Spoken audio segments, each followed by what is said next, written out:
मी तसं पाहिलं तर माझ्या आठवणीप्रमाणे बाबा दुसऱ्यांदा या ठिकाणी आलेले आहे. पहिल्या कधी आलो तो आता लक्षात नाही, पण आजची भेट ही आयुष्यभर लक्षात राहील. आणि आपल्याला तर मी प्रथम भेटतोय. आपले आशीर्वाद घेण्याचं कित्येक दिवस मनात होतं. तसं मी विश्वंभरजींना बोललो पण होतं की मला यायचंय, बाबांचे आशीर्वाद घ्यायचे. आपलं बोलणं मी लक्षपूर्वक ऐकलं आणि त्यात आपण सुरुवातीला जे बोललात की तुम्ही, आता हे तुमचे शब्द आहेत म्हणून मी वापरतो, म्हातारपण स्वीकारायला तयार नाही.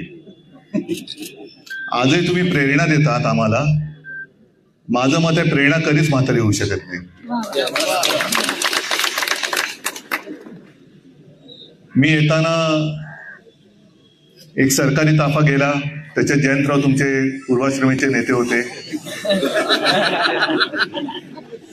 महत्वाचा मुद्दा काय की जिंकलेले सुद्धा इथे येत आहेत आणि आम्ही हरलेले सुद्धा इथे येतोय. थोडक्यामध्ये या निकालावरती ना हरलेल्यांचा विश्वास आहे ना जिंकलेल्यांचा विश्वास आहे. जिंकले ते विचार करतात त्यांना धक्का, आपण जिंकलो कसा, आणि आम्ही हरलो, आम्हाला धक्का बसला, आम्ही हरलो कसा. याचं कारण स्पष्ट आहे की जे आता आमच्याकडनं आपण वधून घेतलं की सत्यमेव जयते, आता सत्तामेव जयते सुरू झालेलं आहे आणि त्याच्या विरोधात आपण उभे राहिलेलो आहोत. ठीक आहे, आताची सुरुवात आहे. या एवढ्याशा आंदोलनाने काय होणार असं जर कोणाला वाटत असेल तर वणवा पेटवायला एक ठिणगी फक्त कारणीभूत असते. ती ठिणगी आज पडलेली आहे. पैशाचा अमाप वापर झाला हे आपल्याही कानावरती आलं. आमच्यापैकी काहींनी, म्हणजे सगळ्यांनी तो व्हिडिओ तर बघितलाच विनोद तावडेंचा, योजनांचा भरपूर पडणारा पाऊस पाहिला. थोडक्यात काय केलं या सरकारने, योजनांचा अनेस्टेशिया देऊन आपलं सत्तेचं ऑपरेशन पूर्ण केलं. महत्वाचा मुद्दा हा असा एक नाही आहेत, अनेक मुद्दे आहेत. त्यातला ईव्हीएम हा एक महत्वाचा मुद्दा आहेच.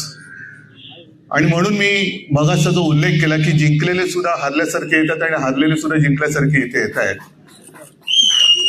याला एक कारण नक्कीच ईव्हीएम आहे. एक साधा प्रश्न माझा असा आहे, जयंतराव आपण तो मुद्दा घ्यायला पाहिजे. आपण आरटीआयच्या माध्यमातून इतर कोणतीही माहिती मागवू शकतो, पण बाबा आज आपला जो तुम्ही आठवण करून दिली, अगदी सुरुवातीला 1-2 वेळा मी तसं मतदान केलं बॅलेट पेपरवरती. लोकशाहीमध्ये माझं मत कुठे जाते हे मला शेवटपर्यंत कळण्याचा अधिकार तुम्ही आज माझा काढून घेतलाय. मग कोणीतरी म्हणेल की तिकडे तुम्हाला ती रिसिप्ट दिसत नाही का? रिसिप्ट दिसते, बरोबर आहे. मग ती रिसिप्ट दिसल्यानंतर किंवा काय त्याला म्हणायचं व्हीव्हीपॅटवरची, ती दिसल्यानंतर जेव्हा आम्ही पुन्हा फेर मतमोजणीची मागणी करतो तेव्हा ती मोजणी का नाही जात? व व्हीव्हीपॅटवरची जी निशाणी आहे किंवा त्या ज्या काय रिसिप्ट येतात त्या सुद्धा तुम्ही मोजा ना. कारण मी माझं जे काय मत देतोय ते तुम्ही मला तिकडे दाखवताय, पण आतमध्ये रजिस्टर कसं होतंय हे काही कळत नाही. ते कळायला मला मार्ग नाही. आणि त्या यांचे पती यजमान निर्मला सीतारामन यांनी एक अत्यंत सोप्या भाषेमध्ये सांगितलं, परकला प्रभाकर, की त्यांनी सांगितलं की जी काही 76 लाख जवळपास मतं ही शेवटच्या तासात वाढली, सरासरी काढली, कारण ते मोठे गणितज्ञ आहेत.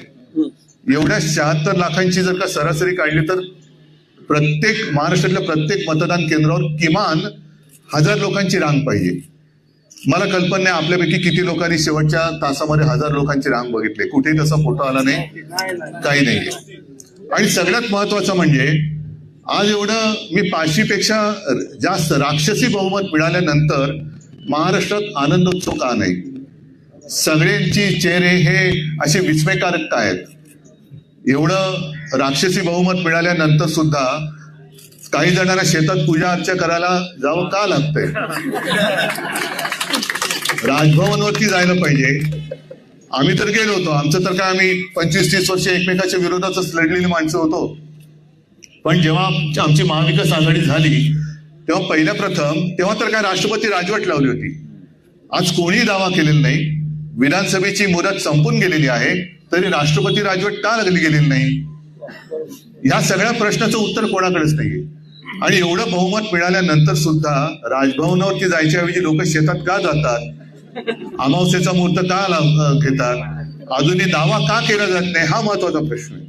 म्हणजे यांची थोडक्यामध्ये यातनं मानसिकता कळते की यांना सरकार येईल याचं असं कधी वाटलं नव्हतं. त्याच्यामुळे मुख्यमंत्री कोण होणार, मंत्रिमंडळात कोण येणार याची काहीच तयारी नव्हती. आणि ती नव्हती म्हणून आता जसं जागा वाटपामध्ये वेळ लागतोय तसं या सगळ्या वाटपामध्ये वेळ लागतोय. असो, मला असं वाटतं आज मी मुद्दामून आलो आपले आशीर्वाद घ्यायला, कारण कोणीतरी आम्हाला एक वडीलधार पाहिजे की तू करतोयस ते बरोबर करतोयस, तू करतोयस ते चुकीचं करतोयस, ते सांगणार कोणतरी पाहिजे. आणि ते काम आपण केलेलं आहे. फक्त आता एक विनंती माझी आहे, मला वाटतं सगळ्यांची विनंती तीच असेल की आता आपण आत्मक्लेश करून घेऊ नका. हा आत्मक्लेश आपल्या एकट्या व्यक्तीचा नाही, हा आत्मक्लेश आपल्या देशाचा आहे. आणि जर बाबांसारखे अनुभवी तपस्वी माणसं, त्यांना हे सगळं पटत नाही, एवढ्या वर्षांचा सगळा त्यांचा एकूण कारकिर्दीचा अनुभव बघितल्यानंतर असं कधीच घडलेलं नाही असा माणूस जेव्हा सांगतो तेव्हा आपण पुढे जाणार आहोत की नाही. तर नुसतं ज्यांना भेटायचं, आपण इकडे संविधान वाचवलंच पाहिजे, भारत माता की जय, वंदे मातरम आणि हम सब एक आहे. नाही, हम सब एक आहोत, तर ते एक आता संपूर्ण देशभर दिसलं पाहिजे, संपूर्ण देशभर दिसलं पाहिजे. नाहीतर ह्या अशा आंदोलनाला लोक म्हणतील ठीक आहे केलं आंदोलन, पुढे काय. तर हे जनतेसाठी हे आंदोलन आहे. आणि माझं तर मत आहे जयंतराव, आपण आपल्या महाविकास आघाडीकडनं पूर्ण राज्यभर आंदोलन नेलं पाहिजे, पूर्ण राज्यभर. बघू ना किती लोकांना ज्यांना वाटते की नाही मी मत दिलेलं आहे, बरोबर दिलेलं आहे, ते येणार नाहीत. पण ज्यांना वाटते की नाही काहीतरी गडबड झाले ते आपल्यासोबत येतील. आणि अशी लोक जेव्हा रस्त्यावरती येतील आणि मोठं एक जन आंदोलन निर्माण होईल, त्याच वेळेला खरं आपलं जे महात्मा फुलेंचं म्हणणं आहे की सत्यमेव जयते, हे सत्य वाचवणं हे केवळ आणि केवळ आता जनतेच्या हातात आहे. आणि मला खात्री आहे महाराष्ट्र हा असं काही लेचापेचा नाहीये, तो शूरांचा, वीरांचा, साधू संतांचा सगळ्यांचा आहे. आपल्यासारख्या क्रांतिकारकांनी सुद्धा त्याच्यामध्ये भाग घेतला, आपल्यासारख्या समाज सुधारकांनी भाग घेतलेला त्याच्यामध्ये. तर असा हा महाराष्ट्र देशाला दिशा दाखवण्यासाठी पुढे आल्याशिवाय राहणार नाही, हा मला विश्वास आहे. आणि याच्यासाठी शिवसेना म्हणून जे काही करायचं ते आम्ही करूच. पण मला खात्री आहे आमचे महाविकास आघाडीचे सहकारी आता जयंतराव इथे आलेलेच आहेत, ते सुद्धा आणि अगदी काँग्रेस सुद्धा लोकशाही वाचवण्यासाठी रस्त्यावरती आल्याशिवाय राहणार नाही. सगळ्यांना परत धन्यवाद देतो. आणि बाबा, माझी सगळ्यांच्या वतीने विनंती आहे की आपण आता जेवढा त्रास करून घेतला तेवढा पुरे, बाकीचं आंदोलन आम्ही नेतो पुढे. तुम्ही आता कृपा करा आणि जास्त त्रास करून घेऊ नका, मी मनापासून विनंती करतोय. आणि मला असं वाटतं विनंतीपेक्षा मी हट्ट करतोय, आपल्याकडे हट्ट करतो. आणि कृपा करून आपण आता उपोषण सोडावं अशी मी, हे काही ठरवून आलेलो नाही, हे मी इकडे आल्यानंतर बोलतोय. माझी विनंती मानतील अशी मला आशा किंवा खात्री आहे. सगळ्यांना धन्यवाद देतो. जय हिंद, जय महाराष्ट्र.